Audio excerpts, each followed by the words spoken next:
नमस्कार दोस्तों, अगर आप लोग मेरा चैनल अभी तक सब्सक्राइब नहीं किए तो कृपया सब्सक्राइब कर लीजिए और बेल आइकन को प्रेस कर दीजिए, जिससे मेरे वीडियो का पहला नोटिफिकेशन आप लोगों तक पहुंच सके। और दोस्तों, आज इस वीडियो के माध्यम से मैं आप लोगों को ये बताने जा रहा हूं कि जो ये शादीशुदा लोग होते हुए जिनकी शादी हो जाती है और वो दूसरे के लिव इन रिलेशनशिप में होते हैं, मतलब कि किसी अदर महिला या लड़की के साथ आपसी सहमति से रिलेशन में रहते हैं, तो उनके लिए कुछ ऑफ़र आया हुआ है। तो जो वो ऑफ़र है मैं आप लोगों के सामने वो बताने जा रहा हूँ। बहुत ही गौर से वीडियो को देखिएगा, तभी समझ में आएगा। तो दोस्तों, जो ये लिव इन रिलेशनशिप है, तो ये जो एक रिश्ता होता है, तो मतलब कि जो शादीशुदा लोग हैं, अगर आपस में एक दूसरे से कांटेक्ट में हैं, दोनों लोग सहमति से हैं, और अगर ये जो रिश्ता है दोनों में जो बन रहा है शादी होने के बाद, अर्थात किसी की शादी हो गई उसके बाद किसी और से रिश्ता अगर उसका बना हुआ है और वो चोरी छिपा नहीं है, तो क्या ये रिश्ता अपराध में आ रहा है या अपराध में नहीं है? अगर अपराध में है तो किस प्रकार से है, अपराध में नहीं है तो किस प्रकार से अपराध में नहीं है? ये सारी बातें आज आप लोगों को इस वीडियो में मिलेगा। तो दोस्तों, चलिए अब हम आपको बताने जा रहे हैं कि जो लिव इन रिलेशनशिप में रहते हैं तो उसमें अपराध अगर है तो कहाँ तक है। पंजाब उच्च न्यायालय ने अभी हाल ही में एक मामले में यह स्पष्ट किया है कि विवाह के होते हुए लिव इन में रहना किसी भी प्रकार का कोई अपराध नहीं है। दो बालिग पक्षकार आपसी सहमति से एक दूसरे के साथ रह सकते हैं और इस पर कोई प्रकरण नहीं बनेगा, क्योंकि वर्तमान समय में जार क्रम को अपराध की श्रेणी से हटा दिया गया है। यदि दोनों पक्षकार आपस में विवाह कर लेते हैं तो फिर आपराधिक प्रकरण बन सकता है, लेकिन लिव इन में रहते हुए कोई भी आपराधिक प्रकरण नहीं बनेगा। लिव इन के संबंध में भारत के उच्चतम न्यायालय ने दिशा निर्देश भी जारी किए हैं, जिसमें यह बताया गया है कि लिव इन चोरी छिपे नहीं होना चाहिए, बल्कि वह स्पष्ट होना चाहिए और जनता में इस बात की जानकारी होना चाहिए कि यह दो लोग आपस में बगैर विवाह के लिव इन में रह रहे हैं। यदि ऐसे लिव इन में रहते हुए कोई संतान की उत्पत्ति होती है, तब वह संतान माता पिता की संपत्ति में उत्तराधिकारी भी रखेगी, लेकिन ऐसे संतान को अधर्मस्थ संतान कहा जाता है।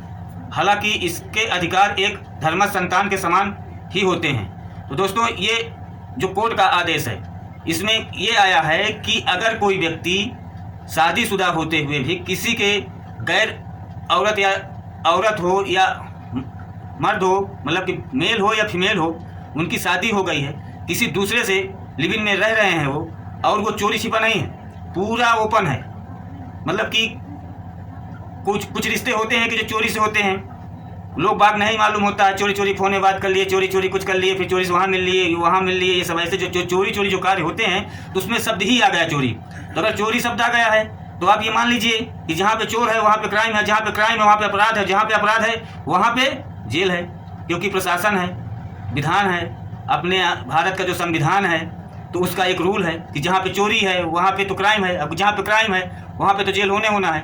मगर नहीं, अगर वही रिश्ता जो रिश्ता है तो उसमें जो चोरी छिपा नहीं है, लोग बाग को ये मालूम है कि ये जो रिश्ता है ये खुलेआम है, सबके सामने है, चार लोग जानते हैं। तो जब जानते हैं तो उसमें भैया कौन सी सज़ा और कौन सा अपराध? सब लोग जानते हैं कि आपस में इनकी आपसी सहमति रजामंदी है, तो उसमें कोई किसी प्रकार के अपराध नहीं होंगे। हाँ, अपराध तब होगा जब कोई व्यक्ति शादीशुदा होते हुए भी अपने रिश्ते को बिना तोड़े किसी अदर के साथ, मतलब कि जिसके साथ लिव इन में रह रहा है वो, उसके साथ एक ओरिजिनल रिश्ता बनाना चाहता है, उसको एक नाम देना चाहता है, तो उसके लिए पिछला नाम को हटाना पड़ेगा। मतलब कि जो पहले से शादी हुई है ये तो उसको हटा दे। अगर नहीं हटा रहा है तो ये समझ लीजिए अब कि वो जो अगर दोबारा शादी कर लिया बिना वो शादी तोड़े, तो समाज में भी ये नियम नहीं है और न संविधान में ये नियम है कि एक शादी होते हुए दूसरी शादी नहीं कर सकता है। हाँ, अगर दूसरी शादी कर लिए हो तब तो आप अपराधी हो गए हो, अगर अपराधी हो गए हो तो सज़ा होनी है। तो दोस्तों, अगर सज़ा से बचना है तो आप लोग अपराध के श्रेणी में ना आए। हाँ, ये एक नया ऑफर आया है कि अगर आप किसी के पास आपसी सहमति से चार लोगों के सामने जानकारी में अगर लिव इन में रह रहे हैं, तो आप ये समझ लीजिए कि आप कोई अपराध नहीं कर रहे हैं। अगर आप वही कार्य चोरी से कर रहे हैं तो आप ये समझ लीजिए कि आप अपराध कर रहे हैं। तो जो जितना ऑफर आया है उतना ही यूज करिए। अगर ज़्यादा का सोचेंगे तो भैया उसमें तो कुछ ना कुछ फिर होने हैं, और उसके लिए तो फिर सज़ा भोगने के लिए तैयार रहिए। हाँ, एक बात और है इसमें कि जब अगर आप वो शादी तोड़ दिए हैं, इसके पहले वाले शादी में अगर उसके साथ उस रिश्ते को नाम देना चाहते हैं तो उसके पहले वाली जो आपकी शादी है उसे तोड़ देना पड़ेगा। अगर वो शादी आपको तलाक कर लिए या किसी भी प्रकार से अपना उसका विच्छेद कर दिए हैं तो उस रिश्ते को नाम दे सकते हैं, क्योंकि अब आपके पीछे भी आगे पीछे कोई नहीं रहेगा, उसके आगे पीछे भी कोई नहीं रहेगा। अब दोनों लोग अकेले हैं तो रिश्ते को आगे बढ़ा सकते हैं, क्योंकि अब तो कोई उसमें बोलने वाला नहीं है ना कि भैया ये हमारा पति है या हमारी पत्नी है या कुछ भी है, तो उसमें तो कोई कहने वाला भी नहीं है। तो अब आप आज़ाद हैं, और जब आज़ाद हैं तो आप रिश्ते को नाम दे सकते हैं। तो अगर आप शादी के रिश्ते को नाम देना है तो इसके पहले इसे तोड़ना होगा, तब अगर वो रिश्ता बना रहे हैं तो रिश्ता सही है, उसमें आपको कोई अपराध नहीं माना जाएगा।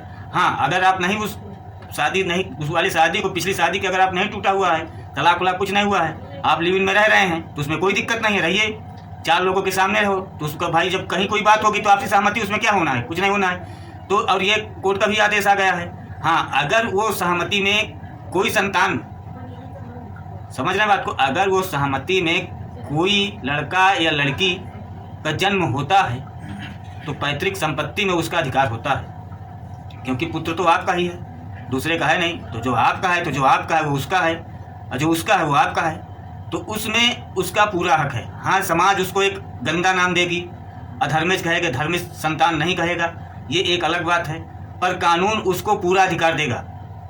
कानून जो है उसे पूरा अधिकार देगा जो एक पुत्र का अधिकार होता है। इसलिए दोस्तों बहुत सोच समझ के कोई भी कदम उठाइए, क्योंकि गलत के लिए कितने भी संधि विच्छेद, कितने भी व्याख्या और कितने भी व्याकरण आ जाएं कि कुछ बचाव के लिए ये हो गया नहीं, कायदे से अगर शादी हो गई तो मेरा तो कहना यही भैया अपने घर पे रहिए, दूसरे के चक्कर में मत पड़िए। अगर दूसरे के चक्कर में पड़ेंगे तो परेशान ही रहेंगे, क्योंकि एक ही भारी है तो दूसरा तो उधारी है, तो उस दूसरे के चक्कर में न पड़े तो ज़्यादा सही है। हाँ, अगर मैं इसलिए इस वीडियो को मेरा बताने का उद्देश्य ये है कि अगर आप लोग ऐसे कार्य पे हैं, अगर आपके अंदर कोई घबराहट हो रही है तो आप ये समझ लीजिए कि अगर लोगों के जानकारी में हैं तब तो फिर उसमें कोई अपराध किए ही नहीं है। अगर जो कोई अपराध ही नहीं किए हैं तो कोई किसी प्रकार की दिक्कत नहीं है। अगर अपराध करे हैं तो भाई दिक्कत है। अगर आप लिव इन में रह रहे हैं तो रहिए, नहीं है तो कोई बात नहीं है। और दोस्तों एक बात और बता रहा हूँ आपको, ये जो कर्म होते हैं बुरे ही होते हैं, क्योंकि बुरा कर्म का बुरा ही अंजाम होता है। आज वो नहीं एक्शन ले रहे हैं, कल जिसके साथ आप लिव इन रिलेशनशिप में रहे, जिस समय उसको छोड़ेंगे वो एक्शन लेगी। चलिए, इधर वाली तो बर्दाश्त कर रहे हैं, उधर वाली कहाँ से बर्दाश्त करेगी भाई। ये जब 2 पैर हैं, अगर एक रास्ते पे चलते चले जाएंगे तो सही है, अगर वही पैर ऐसे चलने लगेंगे तो फट जाएंगे। तो भैया इसको ऐसे ही चलाते चलिए, ऐसे मत करिए, ताकि सब कुछ अच्छा लगे। नहीं तो चलिए, ये तो संतोष कर लिए भाई कि इसमें आप लोग को कुछ एक जरिया मिल गया है कि हमारा क्या कर लेगी। जस्ट अगर वो खोस दी, अगर दोस्तों वो खोस दी, एक भी पेच कर दी तो क्या होगा, 376 लिव इन में रह रहे हैं। अगर वो खोस दी, कोई किसी प्रकार की बात कर दी, क्योंकि देखिए हमारे भारत में महिलाओं के लिए कानून बहुत सख्त है, और वो सख्त कानून का उपयोग अगर अनुपयोग में कर दी, अपने पावर का सदुपयोग के बजाय अगर दुरुपयोग कर दिया तो आप तो मुसीबत में आ जाएंगे। हाँ, ये जरूरी है कि आप अगर 4 लोगों के सामने लिव इन में रह रहे हैं तो अपराध में नहीं है। अगर वो लिव इन को हटा करके अलग वो कर दी तो आपको साबित करने में जितना टाइम लगेगा उतने दिन तो आपको जेल में रहना पड़ेगा ना। ये थोड़े कि आपके ऊपर मोहर लग गई है कि हम लिव इन में 4 लोगों के सामने थे, लिव इन में 4 लोगों के सामने थे। ये तो जब वहाँ पे जाकर अदालत में वकील करेंगे, पक्षकार होंगे, जब साबित करेंगे तब तो जाकर के ऐसा होगा ना। ये तो थोड़ी कि बोल दिए तो बोल दिए तो नहीं। अगर जेल से बचना है तो भैया जो समाज एक उचित रास्ता बनाई है उसी रास्ते पे चलते जाइए, तो कोई दिक्कत नहीं होगी। अगर आप वो रास्ता छोड़ रहे हैं तो ये समझ लीजिए कि आपको दिक्कत होना है। ये एक अलग बात है कि किसी दूसरे के साथ हैं, एक शादी करने के बाद अगर 4 लोगों के समाज में है तो अपराध की श्रेणी में नहीं आता है, पर है तो गलत, क्योंकि एक रिश्ता बना हुआ है, दूसरा रिश्ता बनाएंगे तो है तो गलत। अपने से सोचा जाए तो भैया गलत है ना। तो अगर गलत है तो उसे में मत जाए। और दोस्तों अगर आप लोगों को मेरी वीडियो अच्छी लगी हो, मैं तो यही आशा करता हूँ कि अच्छी लगी होगी। अगर अच्छी लग गई हो तो कृपया वीडियो को शेयर कर दीजिएगा और कमेंट करिएगा। और दोस्तों आपको किसी भी प्रकार लीगल कानूनी संबंधी कुछ भी जानना है तो कृपया कमेंट बॉक्स पर कमेंट करें, मैं उसका पूरा निवारण बताऊंगा। जितना दुखों का समाधान है वो सब मैं बताऊंगा आप लोगों को।